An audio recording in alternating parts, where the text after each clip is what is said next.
How is your coffee processed? By www.buyorganiccoffee.org. After coffee is picked, it is processed. How your coffee was processed affects the flavor and aroma of the final brew. Eater.com published a concise description of natural, washed, and honey coffee processing.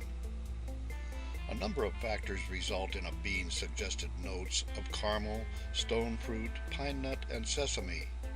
Coffee flavor profiles have to do with genetic cultivars. Bourbon, Caturra, Castillo, and Gesha all carry distinct tastes. Elevation also plays a role. Lower levels of oxygen in the air create a dense, more complex bean. But to tap into those flavors, coffee must first be transformed from its original state as the seed of a fruit into a roast-ready green bean. And how producers handle this transition has a lasting effect on the coffee. The three processes are as follows. Natural process. During the natural drying process, the entire cherry is left intact.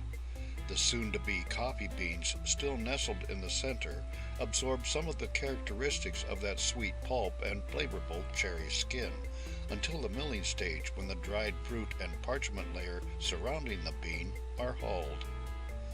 The pitfall of the natural process is that strong off-flavors, known as ferment, can happen if processing is not done with care and so-called stinkers are not removed. The flavor profile of natural processed coffees is commonly described as fruity, diverse, and bold. Wet process.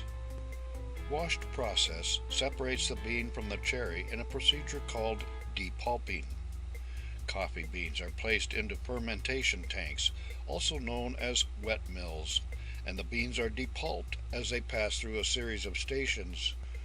First, directly after harvest, coffee cherries are dropped in a hopper at the top of a mill, and water carries the cherries to a holding tank. Any damaged, less dense floating cherries are skimmed off. The good cherries sink and are sent through a depulping device. From there, the seeds are directed to a fermentation tank to rest for 36 to 72 hours.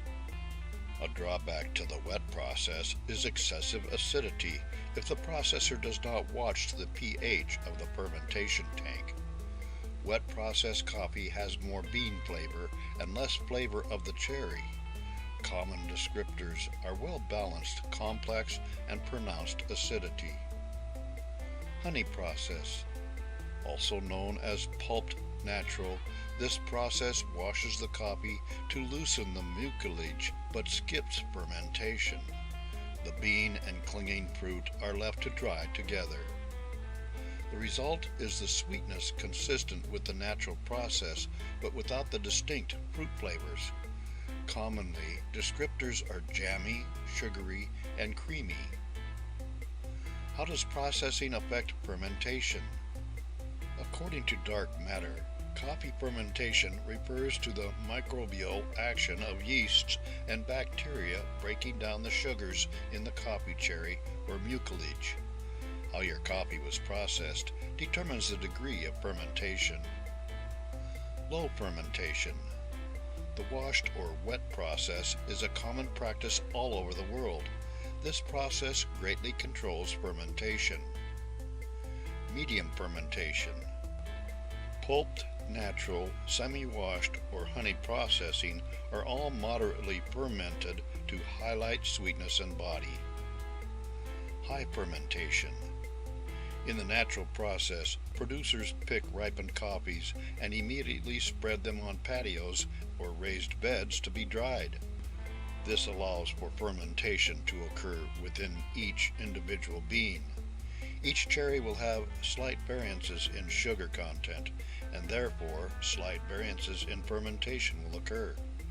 To be successful, coffees must be picked at uniform ripeness to ensure that sugar content within each cherry is similar.